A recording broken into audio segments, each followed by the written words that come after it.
సూర్యాపేటకు water తెచ్చిందెవరు? ఈ అంశంపై హరీష్ రావు కోమటి మధ్య డైలాగ్ వార్ నడిచింది.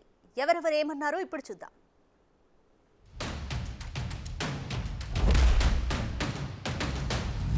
కేసీఆర్ వచ్చినాక మరి ఎందుకు రెండు పంటలకు తుంగతుర్తి, కోదాడ, సూర్యాపేట, మహబూబాదు, డోర్నకల్లు పక్కాగా రెండు పంటలకు నీళ్ళు ఎట్లా వారినాయి?